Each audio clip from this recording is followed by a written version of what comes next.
नमस्कार दर्शकवृन्द, यहाँहरूलाई हार्दिक स्वागत गर्न चाहन्छु। यो टेलिभिजनको यो विशेष लाइभ विशेष कार्यक्रम विशेष सन्दर्भमा म नवराज थानुक। यो टेलिभिजनको यो विशेष कार्यक्रममा हामी देशको समग्र राजनीतिक विषयवस्तु र समसामयिक विषयवस्तुमाथि बहस विश्लेषण गर्ने प्रयास कार्यक्रममा गर्दै आएका छौँ। आजको यो विशेष अङ्कमा हामीसँग राजनीतिक वृत्तको बडो नजिकबाट विश्लेषण गर्दै आउनुभएको र हरेक घटनाक्रमको सूक्ष्म तरिकाले चाहिँ यसका हरेक पाना पानालाई नजिकबाट निहालिरहनु भएको एउटा यस्तो व्यक्तित्व आज हामीसँग हुनुहुन्छ। विशेष गरी राजनीतिक विश्लेषक, बौद्धिक व्यक्तित्व, समाजको एउटा प्रबुद्ध व्यक्ति श्रीकृष्ण अनिरुद्ध गौतम आज हामीसँग हुनुहुन्छ। विशेषतः उहाँसँग हामी पछिल्लो राजनीतिक घटनाक्रम, विशेष देखिएको नागरिकता विधेयक, सङ्क्रमणकालीन यो न्याय सम्बन्धीको व्यवस्थालाई मध्यनजर गर्दै ल्याइएको विधेयकलाई संशोधन गर्न विषय, सत्ता पक्ष र प्रतिपक्ष बीचमा आगामी चुनावमा देखिन सक्ने चुनावी मैदानको घम्साघम्सी या एक किसिमको परिणामहरू के हुन सक्छन्, दलहरूको बीचको यो चुनावी गठबन्धन र यसले दिने म्यासेज, लोकतन्त्रमा गरिने निर्वाचन र लोकतन्त्रको अभ्यास गरिरहँदा जनताले निर्वाचनबाट दिने परिणाम या दिने जनादेश या जनमतलाई हामी कसरी विश्लेषण गर्न सक्छौँ। आज यिनै विषय प्रसङ्ग र विशेषतः पछिल्लो समयको देशको राजनीतिक घटनाक्रमले आगामी 5 वर्षमा यो देश सही दिशा र ट्र्याकमा हिँड्न सक्ने सम्भावना कति छ, आज यिनै विषयमा कुराकानी गर्दैछौँ। म कार्यक्रममा आजको अतिथि श्रीकृष्ण अनिरुद्ध गौतमजीलाई म वेलकम गर्न चाहन्छु। गौतम सर नमस्ते। धन्यवाद, स्वागत छ। आराम हुनुहुन्छ नि? आराम से एकदमै।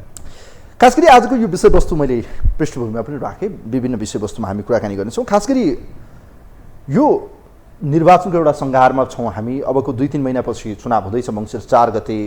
हालसालै मात्र हामीले स्थानीय तहको निर्वाचनको अभ्यास गऱ्यौँ।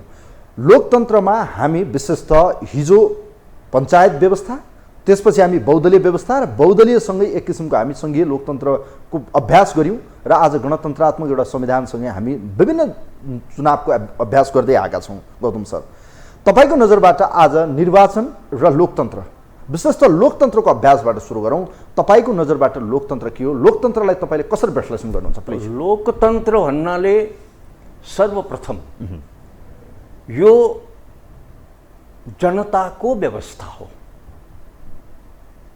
लोकको तन्त्र हो, अर्थात् लोकले सञ्चालन गर्ने व्यवस्था हो भन्ने बुझिन्छ यो शब्दबाटै। चाहे तपाईँले अङ्ग्रेजीमा भन्नुहोस् चाहे नेपालीमा भन्नुहोस्। डेमोक्रेसी भन्नाले पनि डेमो पिपल, क्रेसी सञ्चालन गर्ने शासन व्यवस्था, हामीले त्यसलाई लोकतन्त्र भन्यौँ अनुवाद गर्दाखेरि, अथवा हाम्रो अनुवाद डेमोक्रेसी हो, जे भने पनि हुन्छ, आइदर वे। जनताको व्यवस्था हो। अब जनताले सोझै शासन गर्न सम्भव नभएको कारणले गर्दा हामीले प्रतिनिधिमूलक व्यवस्था अवलम्बन गर्यौँ लोकतन्त्रलाई प्रतिनिधित्व गर्नका लागि।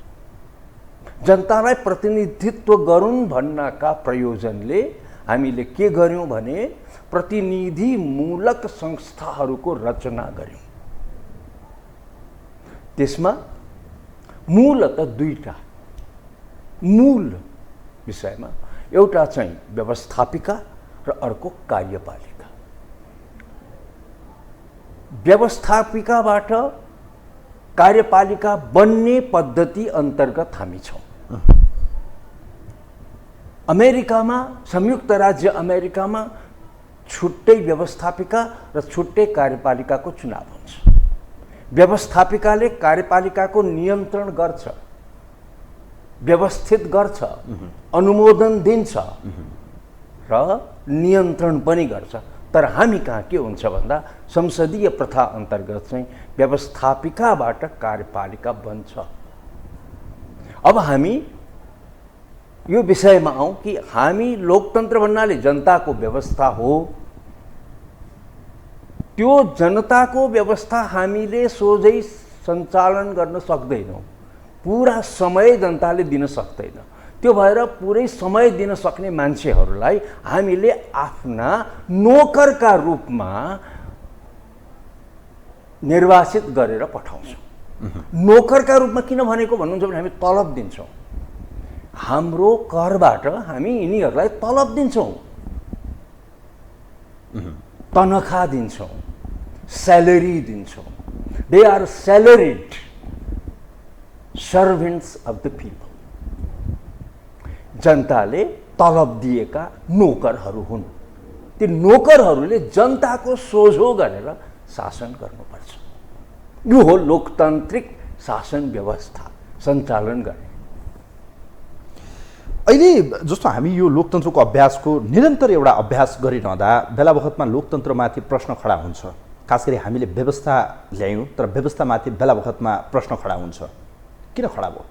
यसो छ, अब हामी कहाँ यहाँ समस्या के भयो भन्नुहुन्छ, मैले अहिले जुन सिद्धान्त त जुन आदर्शका कुरा गरेँ, प्रिन्सिपलका कुरा गरेँ, यो कता कता मेल नखाए जस्तो लागेन तपाईँलाई? यहाँ जुन ढङ्गले सञ्चालन भइरहेको छ र जुन आदर्शको कुरा, जुन प्रिन्सिपल सिद्धान्तको कुरा मैले गरेँ, त्यो र अभ्यास यहाँ अभ्यास भइरहेको कुरामा कता कता मेल नखाए जस्तो लाग्यो नि।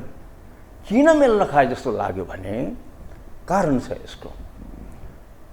हामी सैकडौँ वर्षसम्म मालिकहरूबाट शासित भयौँ। रैती जस्तो हामी रैती मालिकहरूबाट शासित भयौँ, रैती रह्यौँ हामी सैकडौँ वर्षसम्म। कहिले श्री 5बाट सोझै र कहिले श्री 3बाट, श्री 5का लागि श्री 3बाट, अनि फेरि पनि श्री 5लाई नै राखेर, प्रमुख श्री 5 नै राखेर जनताका प्रतिनिधिहरूबाट पनि हामी शासित भयौँ। तर गणतन्त्र हामी भर्खरै भयौँ र जसलाई हामीले पठायौँ त्यहाँ, जसलाई हामीले त्यहाँ, उनीहरू के गर्न थाले भने, जस्तै केपी शर्मा ओली के भ्रम उत्पन्न भयो भने श्री 3 जङ्गबहादुर भनेकै मै हुँ भन्ने लाग्यो, मलाई लाग्यो। पुष्पकमल दाहाललाई लाग्यो श्री 5 महाराज धिराज भनेकै मै हुँ। शेरबहादुर देवाललाई लाग्यो चन्द्र शमशेर भनेकै मै हुँ। होइन, न यी चन्द्र शमशेर हुन्, न जङ्गबहादुर हुन्, न श्री 5हरू हुन्।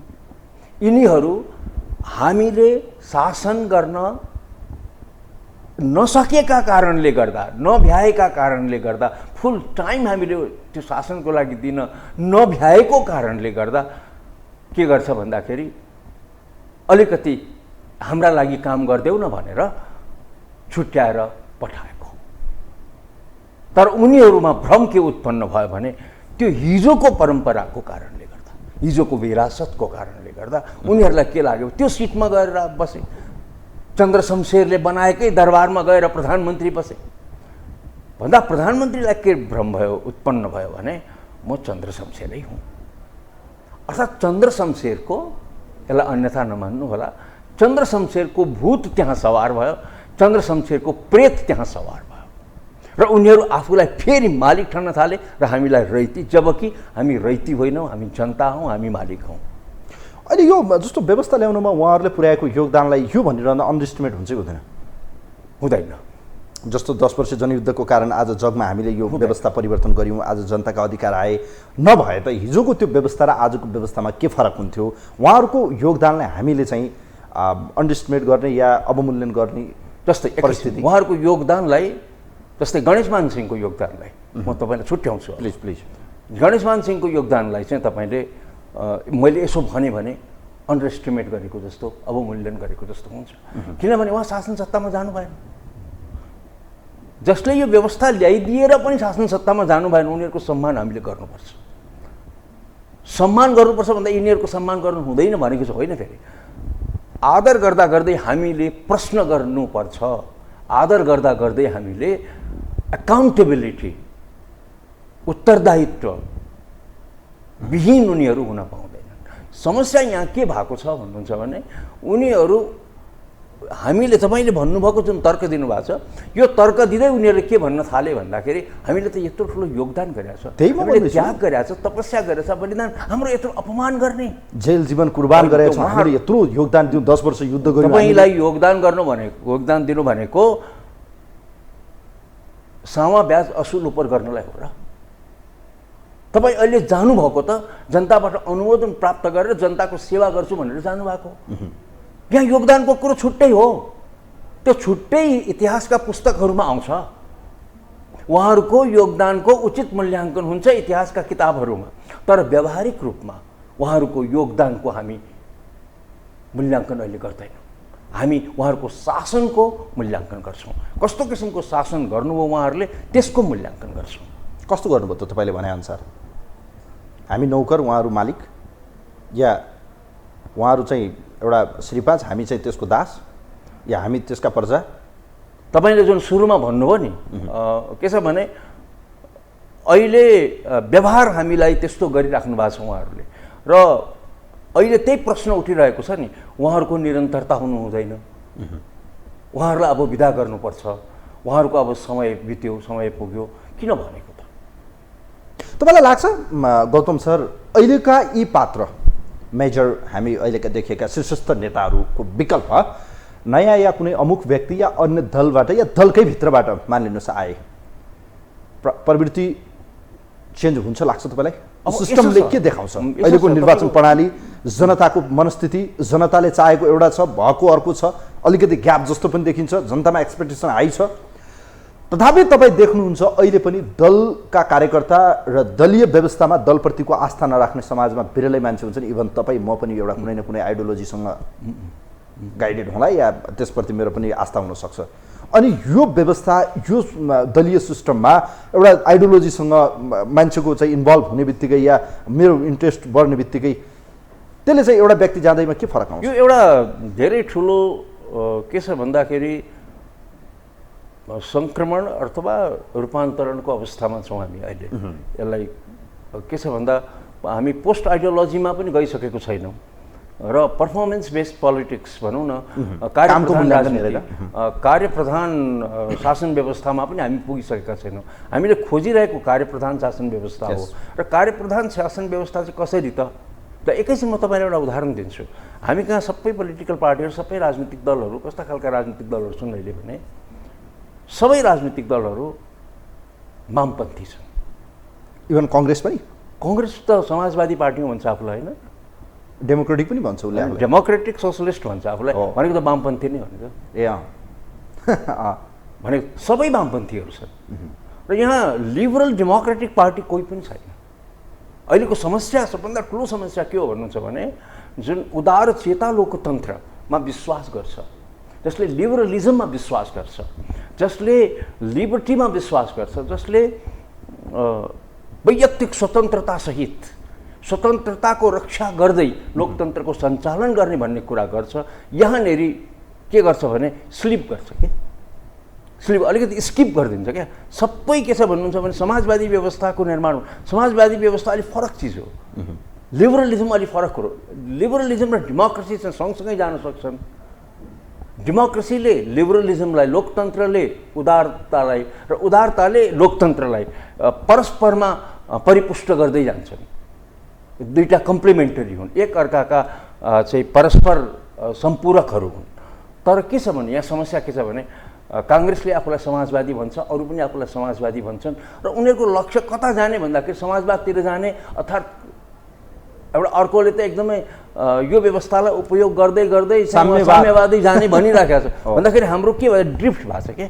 हाम्रो जुन सेन्ट्रिस्ट लाइनबाट एउटा लोकतन्त्रको केन्द्रीयताबाट चाहिँ, लोकतन्त्रको केन्द्रीयता फेरि कम्युनिस्ट भाषामा भनेको होइन मैले, जुन एकदम सेन्ट्रिस्ट हिसाबले अगाडि जानुपर्ने थियो त्यसरी नगएर ड्रिफ्ट गरिराखेको छ, यतातिर डाइभर्ट हुँदै हुँदै हुँदै गइरहेछ। सो द्याट तपाईँलाई एउटा कुरा म भन्छु, आज म भनिहाल्छु, मलाई आश्चर्य लाग्थ्यो, अचम्म लाग्थ्यो। के लाग्थ्यो भन्दाखेरि काङ्ग्रेस र माओवादी कसरी सँगै जान सक्छन्? त्यो त अहिले त सबैको मनमा लागेको प्रश्न हो नि। तर कसरी जान सक्छन् यसको उत्तर मैले प्राप्त गरेँ। कसरी? एउटा सोसलिस्ट, एउटा कम्युनिस्ट हो। सोसलिस्ट र कम्युनिस्ट दाजुभाइहरू। यहाँ विचार सिद्धान्त हेर्नु परेन, विचार सिद्धान्तले नै मिल्छ। विचार सिद्धान्त नै टाउको काट्ने र टाउको मूल्य तोक्नेको मूल्याङ्कन गर्छन् अहिले। सही हो। फेरि यो भनेको कुरा अलिकति फरक कुरा हो। के छ भन्नुहुन्छ भने काङ्ग्रेसले पनि पहिला हतियार उठाएको हो, भलै जनतालाई गोली हान्दै हिँडेन, तर के छ भने 7 सालमा त बन्दुक उठाएकै हो, 7 सालमा मात्रै पनि 27 सालमा शासकका विरुद्ध, होइन शासकका विरुद्ध उठाएकै हो। तर त्यो चाहिँ के भयो भन्नुहुन्छ भने त्यो फिजल आउट भयो त्यो यो विचारले मिलेको अहिलेको गठबन्धन हो कि यो सत्ताको गठबन्धन हो? सत्ता यो अब यो उहाँहरूले स्पष्ट के गर्नुपर्छ भने मैले आरोप उहाँहरूलाई लगाएँ तपाईँहरूको त विचारै मिल्दो रहेछ, तपाईँहरूको त विचारै पनि तपाईँहरू त थर्ड इन्टरनेसनलबाट छुट्टिनु मात्रै भएको रहेछ त। घर त एउटै रहेछ, फेरि घर त तपाईँहरूको त एउटै रहेछ त। तपाईँहरूको गुरु त दुबईको एउटै रहेछ त, कार्ल मार्क्स नै रहेछ हो। समाजवादीहरूको पनि गुरु त कार्ल मार्क्स नै हो। अब काङ्ग्रेसको गुरु पनि कार्ल मार्क्स भयो, माओवादीको गुरु पनि कार्ल मार्क्स भयो, नेकपा एमालेको गुरु पनि कार्ल मार्क्स भयो। यहाँ त सबै कार्ल मार्क्सका सन्ततिहरू र कार्ल मार्क्सका चेलाहरू पो रहेछन् त। हामी बाहेक है, हामी बाहेक। जो म आफूलाई कहिले पनि सोसलिस्ट हुँ भन्दिनँ, म लिबरल डेमोक्रेट हुँ भन्छु आफूलाई। म त्यतातिर छैन, न यता कन्जर्भेटिभतिर छु, न यता अनुदारहरूतिर छु, न यो कन्जर्भेटिभ, न होइन, न यता यो समाजवादीहरूतिर छु, न अनुदारहरूतिर छु, न समाजवादीहरूतिर छु, म बिचमा छु। म चाहिँ लिबरल डेमोक्रेट हो। त लिबरल डेमोक्रेट चाहिँ हाम्रो कन्स्टिट्युसनको, हाम्रो संविधानको स्पिरिट हो, सञ्चालन गर्नुपर्छ। तर यहाँ फेरि के भने समाजवाद उन्मुख भन्यो। त समाजवाद उन्मुख भनिसकेपछि त दुवै समाजवादी उनीहरूको त कुरो मिल्यो नि त। समाजवाद या समाजवादी व्यवस्था, डेमोक्रेसी हेर्नुहोस्, अब समाजवादी व्यवस्था गलत हो र? तपाईँसित म के भन्दैछु भने डेमोक्रेसी, लोकतन्त्र उहाँहरूको कमिटमेन्ट भएन के। अब म तपाईँलाई फिलोसफिकल्ली कहाँ ल्याउँदैछु भने लोकतन्त्र उहाँहरूको कमिटमेन्ट भएन। कमिटमेन्ट के भयो भने समाजवाद भयो क्या।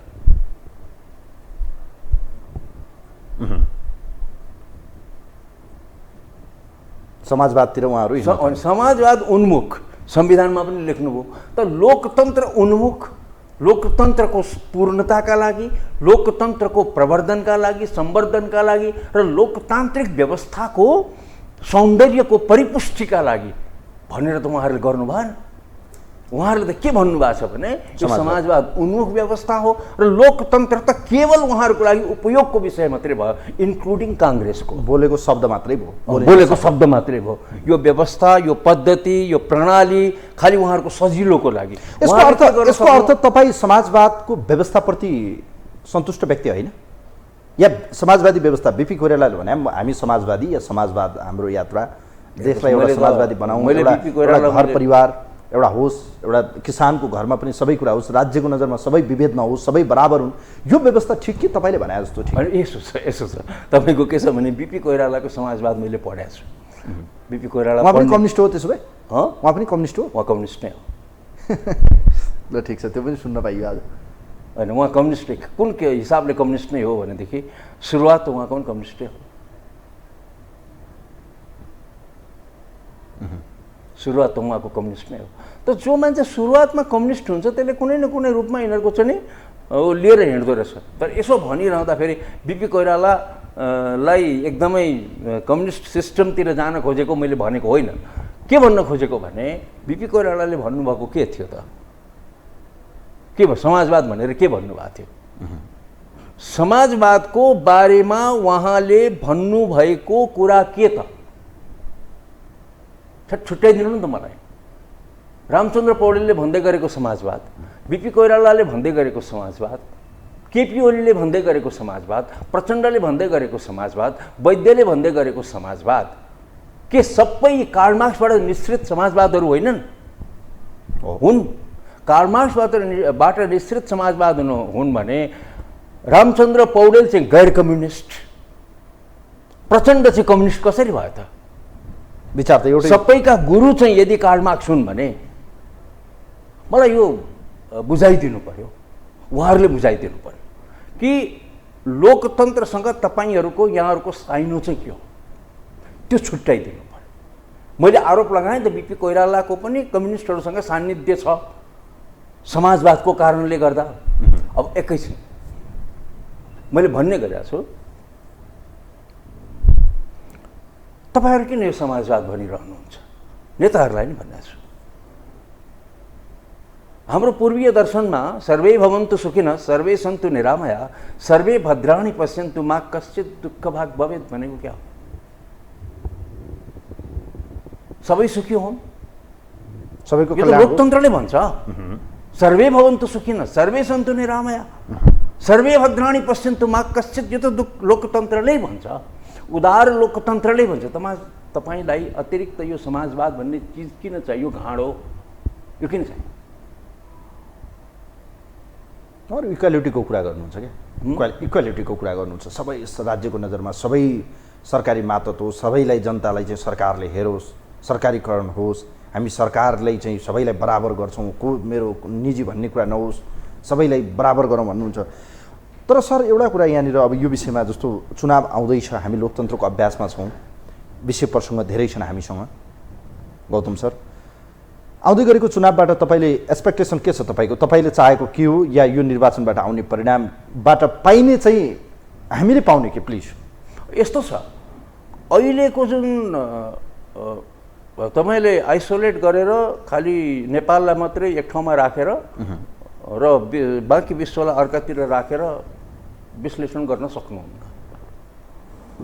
हामीले भारतको, चीनको, अमेरिकाको, अहिले युद्ध भइरहेको युक्रेनको, रसियाको, युरोपियनहरूको, यो मुलुकहरूको, जापानको, यो सम्पूर्णको अवस्थालाई एकातिर हेरेर विश्लेषण गर्दै हामीले नेपाललाई हेर्नुपर्छ। र हामी एकैचोटि एकदमै राम्रो व्यवस्थामा, राम्रो किसिमको नेतृत्वमा प्रवेश गर्दै छैन। आउने चुनावले पनि हामीलाई त्यतातिर लाँदैन। व्यावहारिक कुरा चाहिँ त्यो हाम्रो इच्छा आकाङ्क्षा चाहिँ मैले भनिहालेँ, एउटा लिबरल डेमोक्रेटिक उदारचेता लोकतन्त्रको अभ्यास होस् भन्ने कामना गरिनु आफ्नो ठाउँमा छ। तर त्यस्तो किसिमको कुनै पनि सङ्गठित किसिमको राजनैतिक प्रयत्न भएको पाइँदैन, अहिले पनि पाइँदैन। अपरिपक्वता प्रशस्तै छ, जहाँ पनि जेसुकै भए पनि यो कुरा किटेर भन्न सक्नुपर्छ कि नयाँ आउनेले पनि भन्न पर्छ कि तपाईँको आइडियोलोजी चाहिँ के हो। जस्तो काङ्ग्रेसको आइडियोलोजी छ समाजवाद हो,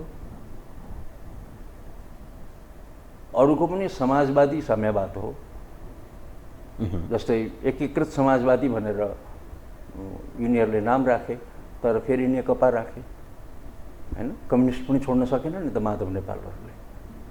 अनि माओवादीसँगै गएर फेरि हँसिया हथौडामा बाबुरामहरू मिसिन गए। यो कता कता कम्युनिस्टहरूबाट त ड्रिभन समाजवाद अथवा लोकतन्त्र हाम्रो चाहिँ यथार्थ हो। कम्युनिस्टहरूबाट ड्रिभन बाट सञ्चालित एउटा एक किसिमको छद्म किसिमको लोकतन्त्रको अभ्यासमा हामी छौँ। यदि यसलाई तपाईँले दार्शनिक हिसाबमा भन्ने हो भने कम्युनिस्टहरूबाट सञ्चालित छद्म किसिमको लोकतन्त्र अन्तर्गत हामी शासित छौँ।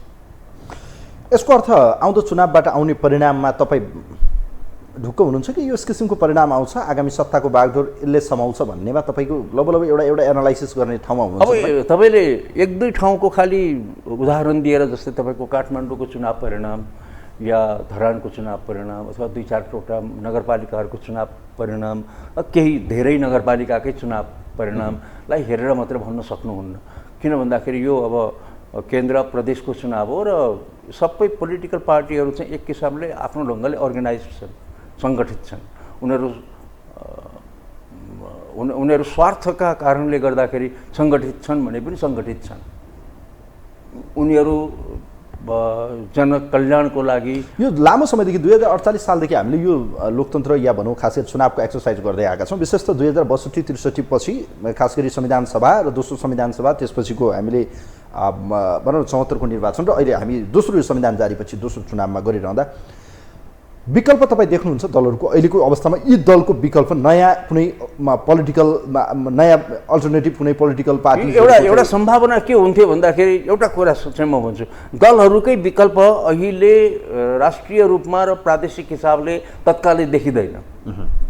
यसो भनिरहँदा फेरि भोलि हुने फर्मेसनहरूलाई मैले इन्कार गरेको होइन। भोलि त्यस्तो किसिमको कुनै फर्मेसन भयो, कुनै एउटा आशा लाग्दो कुरा आयो भने सम्भवतः त्यतातिर जान पनि सक्छ, मैले त्यसलाई इन्कार पनि गर्दिनँ। तर आजका मितिमा यदि तपाईँले भन्ने हो भने यी दलहरूको फर्मेसन बाहिरबाट भोलि फेरि सरकार बनाउन सक्ने, भोलि व्यवस्थापिका बन्न सक्ने सम्भावना अहिलेसम्म चाहिँ मैले देखेको छैन, क्षीण नै देख्छु। तपाईँको नजरबाट यो चुनाव आन्तरिक चुनाव हो कि यसका पछाडि बाह्य शक्तिको पनि यसमा चाहिँ इन्ट्रेस्ट देखिन्छ? बाह्य शक्ति त देखिन्छ नि। किन देखिन्छ भन्नुहुन्छ भने अबको समय भनेको नेपाल एउटा चाहिँ हिजो 10 वर्ष पहिला अथवा 20 वर्ष पहिला जस्तो आज नेपाल छैन। नेपालको रणनीतिक महत्त्व, सामरिक महत्त्व चाहिँ बढेर गएको छ। त्यस कारणले गर्दाखेरि यसमा हाम्रो उत्तरी छिमेकी चीनको नजर पनि त्यत्तिकै हुन्छ। भारतको नजर त सधैँ नै छ, तर भारतले नसक्दाखेरि फेरि अमेरिका पनि डाइरेक्टली यहाँ इन्भल्भ हुने, डाइरेक्टली एउटा प्रत्यक्ष रूपमा यहाँ चाहिँ आउने, विभिन्न बहानामा आउने त्यो सम्भावना पनि छ।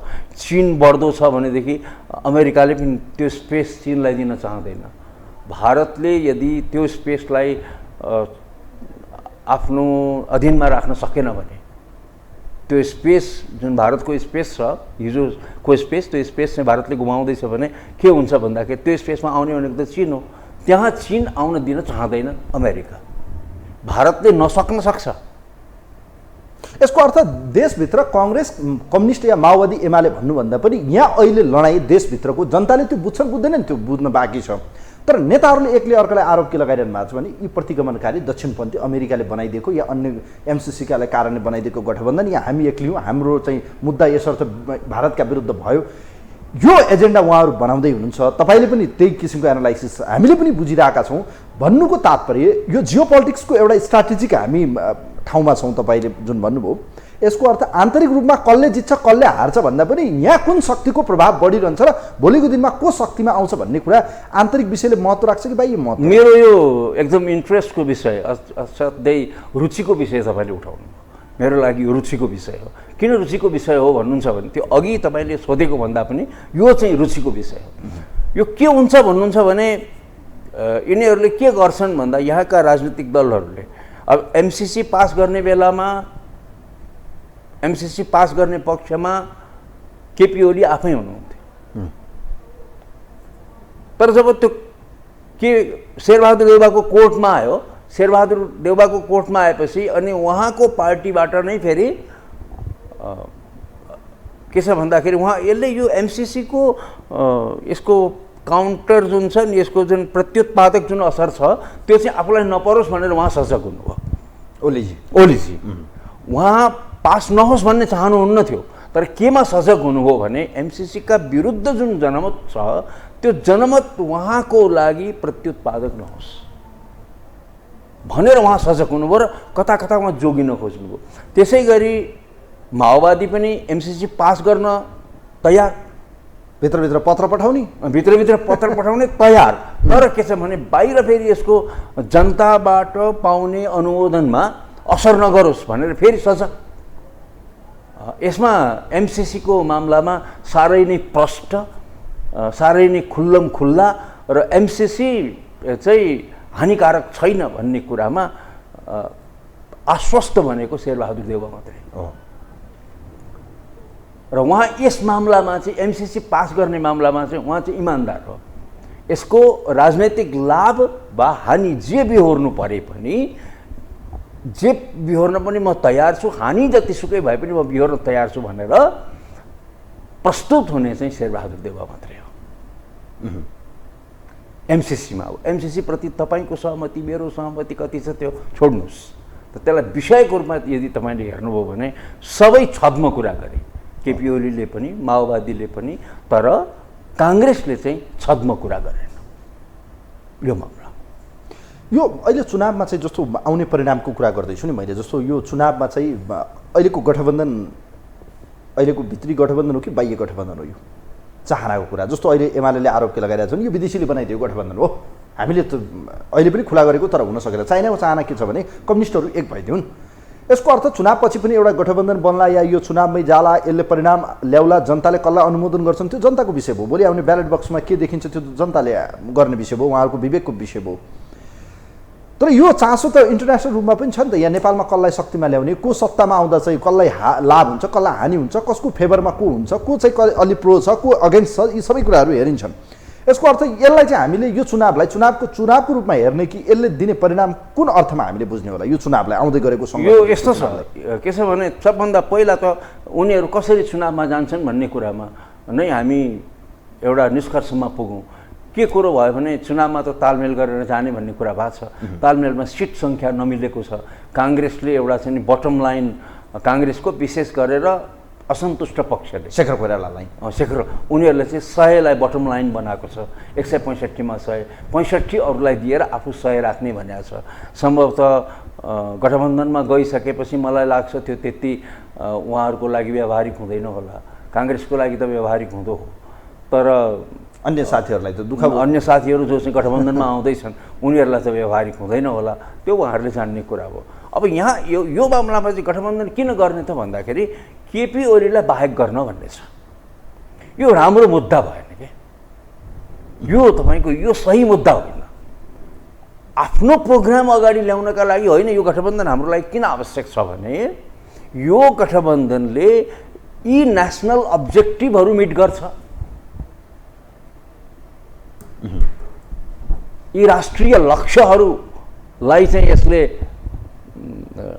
सम्बोधन गर्न सक्छ भन्नु पर्नेमा के भनिरहेछन् भने उनीहरू केपी ओली बाहेक गर्नका लागि, केपी ओली प्रतिगमनकारी हो र केपी ओलीलाई शासन सत्तामा आउन दिनु हुँदैन भन्ने हिसाबले उहाँहरू एकजुट हुँदै हुनुहुन्छ। सम्भवतः यो एकदमै नकारात्मक बिन्दुमा उहाँहरू बसेर गठबन्धन निर्माण गर्दै हुनुहुन्छ। त्यो गठबन्धनकै लागि राम्रो हो। यो नेपाली नेताहरूको बुद्धि विवेक या उहाँहरूको चाहिँ स्ट्राटेजी हो कि यसका पछाडि अरू नै छ भन्ने मैले अघिबाट सोधिरहेको थिएँ। यसमा अरू पनि छन् है, यसमा अरू पनि छन्। किन भन्दाखेरि एउटा चाहिँ प्रष्टै कुरा के छ भन्दाखेरि त्यो काङ्ग्रेसका नेताहरूले पनि भनिराखेका छन् यदि गठबन्धनमा नजाने हो भने कम्युनिस्टहरू एक ठाउँमा आउँछन्।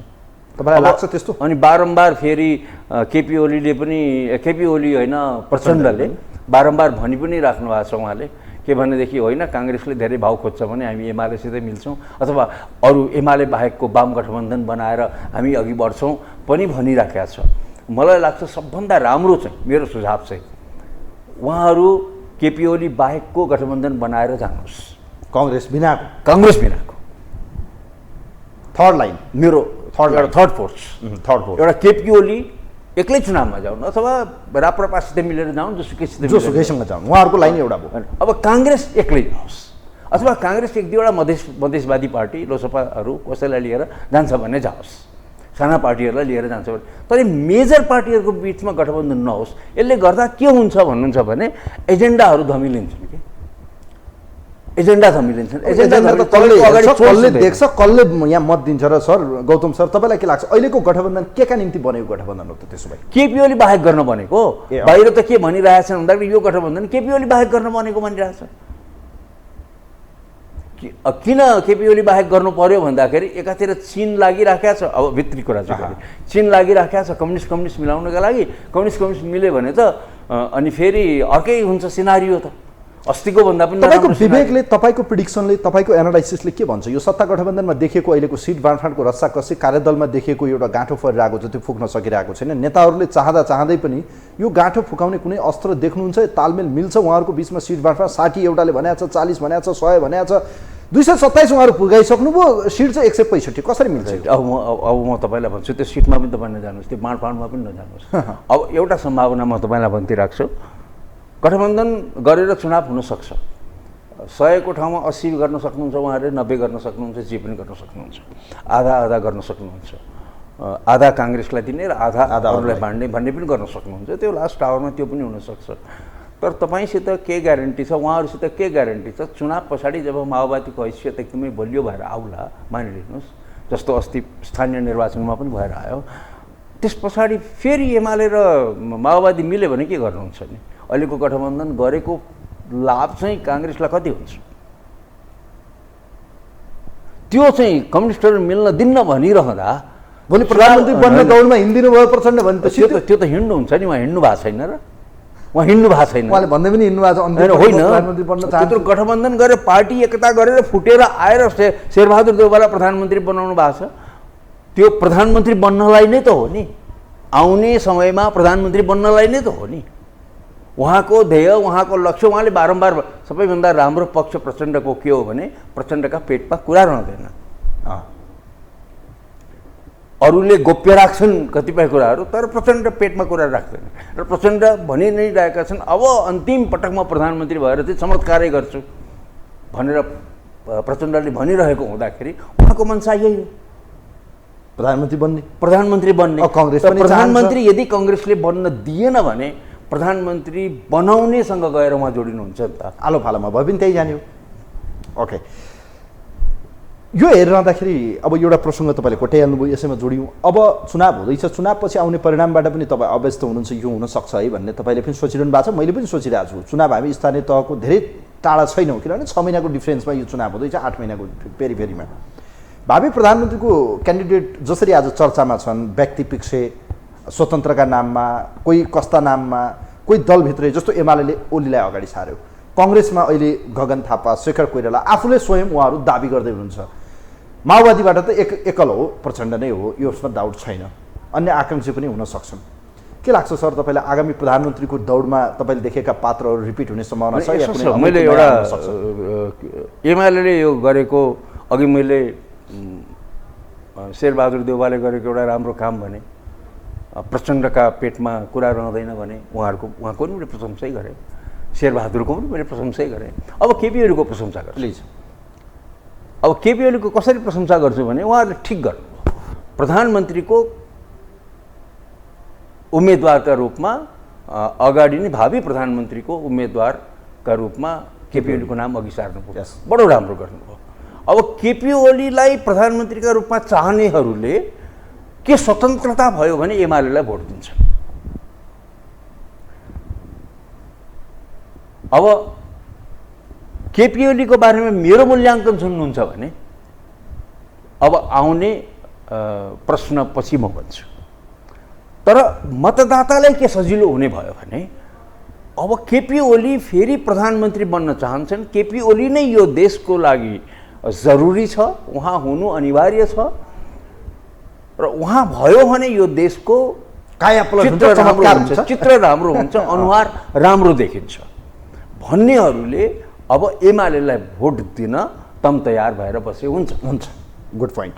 एक, अब गठबन्धनबाट यदि कोही व्यक्तिलाई उहाँहरूले प्रधानमन्त्री प्रस्ताव गर्नुहुन्छ भने त्यो पनि सजिलो, भावी प्रधानमन्त्रीका रूपमा, र यो जरुरी छ। यस, र यो जस्तो केपी ओलीले गरिसकेपछि अब यो अभ्यास संसारमा आइसक्यो। यो संसार जस्तै बोरिस जोन्सनको नाम अगाडि आयो, टोनी ब्लेयरको नाम अगाडि आएको थियो। अब भावी प्रधानमन्त्री संसदीय प्रथामा पनि भावी प्रधानमन्त्रीको नाम प्रस्तावित गरेर नै चुनावमा जाने प्रथा प्रारम्भ भइसकेको छ, अभ्यास प्रारम्भ भइसकेको छ। नेपालमा पनि पहिला भएको हो, मनमोहनका समयमा पनि भयो, अस्ति केपी ओलीको पनि भएकै हो। भारतमा त भइ नै रहेको छ।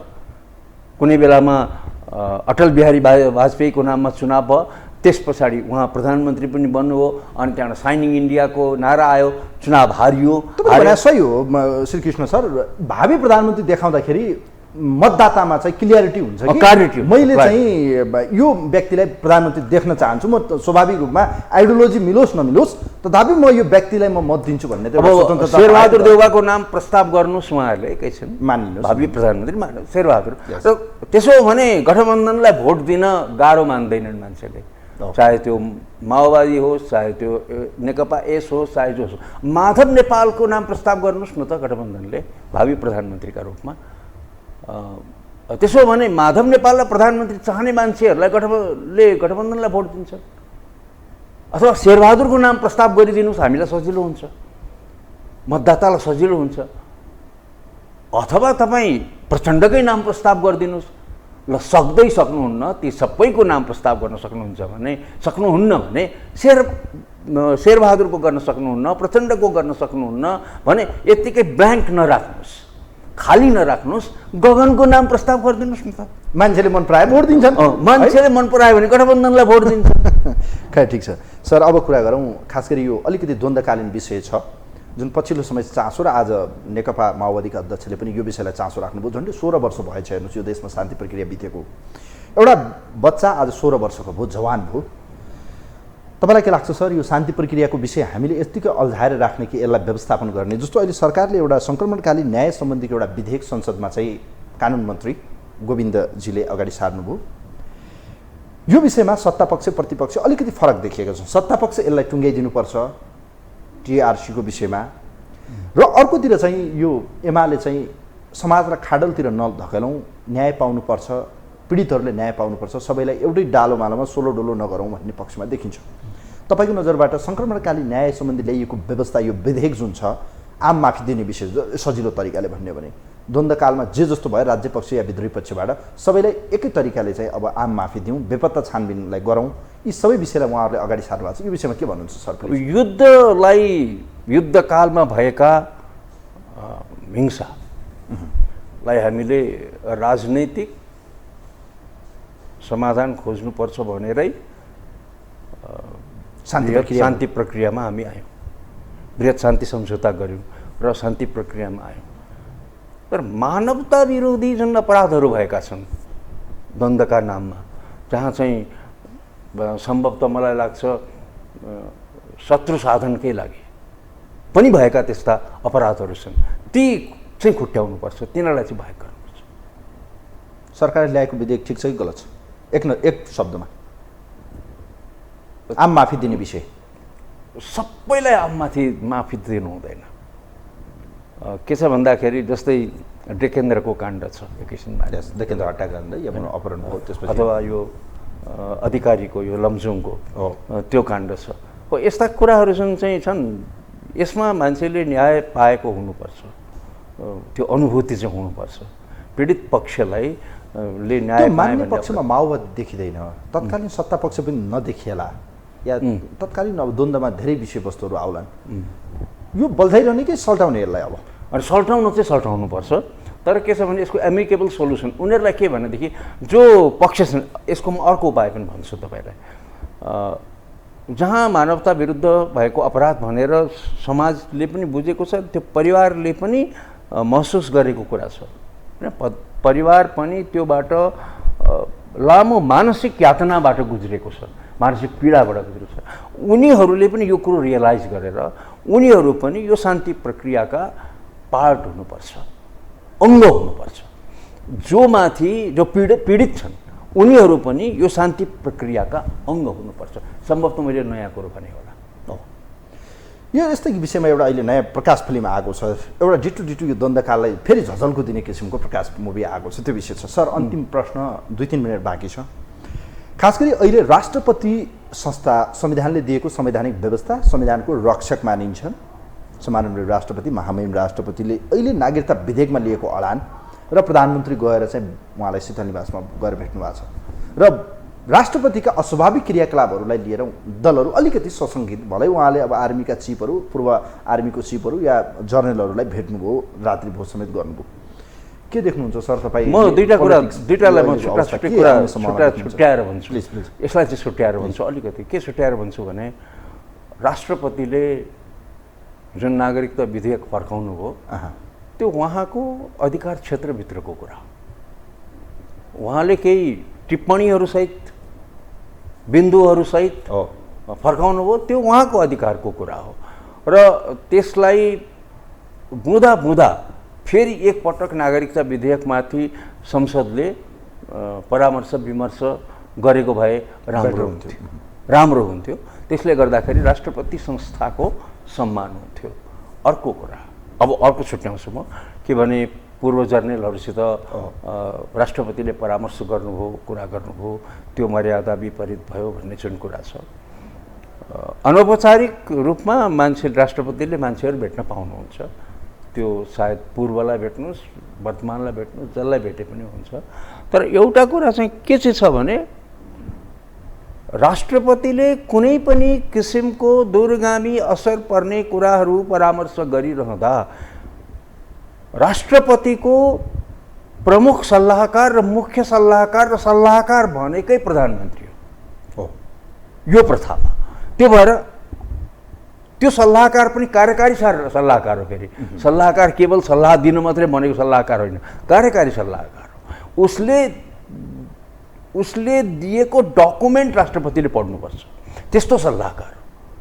मतलब बाध्यकारी सल्लाहकार हो। जस्तै कोही प्रधानमन्त्रीको सल्लाहकार हुन्छ भनेदेखि त्यो बाध्यकारी सल्लाहकार त हुँदैन, रेकमेन्ड उसले पनि गर्छ तर प्रधानमन्त्री मान्न बाध्य हुँदैन। तर राष्ट्रपतिले कमी सल्लाहकारहरू राखेको छ, राष्ट्रपतिले सल्लाहकार राख्नु हुँदैन थियो भन्छु म चाहिँ। उहाँको स्वतः सल्लाहकार प्रधानमन्त्री हो, स्वतः मन्त्री परिषद उहाँको सल्लाहकार। अब मन्त्री परिषदको अध्यक्ष भएको कारणले गर्दाखेरि प्रधानमन्त्री सल्लाहकार, यस्तो सल्लाहकार जुन सल्लाहकार चाहिँ बाध्यकारी। र आफ्नो सल्लाहकारसँग परामर्श गरेर उहाँले त्यस्तो किसिमको कुनै पनि आयोजना गर्न सक्नुहुन्थ्यो। यदि नगरिकन गर्नुभएको हो भने त्यो अतिरञ्जना भयो, त्यो अलिकति। यो अहिले राष्ट्रपतिको अडानले अलिकति राजनीतिक तरङ्ग आएको छ, के हुनसक्छ अब सम्भावित परिघटना अन्त्यमा? मलाई चाहिँ अलि अर्को ढङ्गको लाग्छ। राष्ट्रपतिलाई पनि अलिकति राजनीतिक रूपमा प्रयोग गर्न खोजेको हो कि कसले? जुन पार्टीबाट राष्ट्रपति उहाँ बन्नुभएको बेला उहाँ किन राष्ट्रपति पदबाट मुक्त भइसकेपछि त फेरि उहाँ पार्टीमा फर्किन पाउनुहुन्छ? त्यो सम्भावना देख्नुहुन्छ तपाईँ? अब नफर्किँदा पनि हुने हो, तर फर्किन त पाउनुहुन्छ नि। फेरि फर्किन पाउनुहुन्न भन्ने त्यो कुरा हुँदैन। राष्ट्रपतिको पदमा रहँदा पो उहाँ पार्टीको सदस्य रहनुहुन्न त राष्ट्रपति पद। यो सम्भावना देख्नुहुन्छ राष्ट्रपतिले यो नागरिकताकै अडानलाई लिएर राजीनामा दिएर चुनावको क्याम्पेनिङ गरेर एमालेबाटै भावी प्रधानमन्त्री या एमालेको एउटा सशक्त चुनावी मोर्चाको कमान्डर सम्हाल्न सक्ने सम्भावना के छ?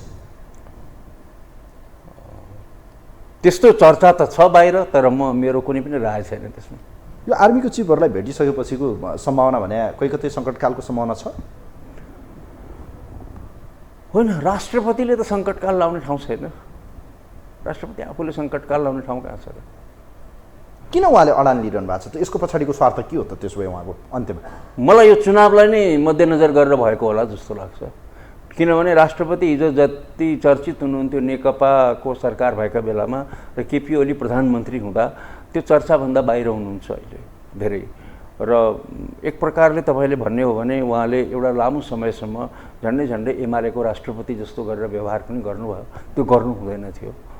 र पछिल्लो समयमा उहाँले लाइमलाइटभन्दा बाहिर पनि रहनुभयो र मान्छेमा कस्तो आकाङ्क्षा हुन्छ भन्दाखेरि कता कता म लाइमलाइटमा आइरहँ, अलिकति चर्चामा रहिरहँ भन्ने पनि हुन्छ। अब हाम्रो जस्तो देशमा जहाँ राष्ट्रपति एउटा नयाँ अभ्यास हो, पुरानो अभ्यास पनि होइन, उहाँ दोस्रो राष्ट्रपति हो र पहिलो राष्ट्रपति पनि चर्चामै रहन चाहनुभयो, जबकि चर्चामा रहने पद होइन।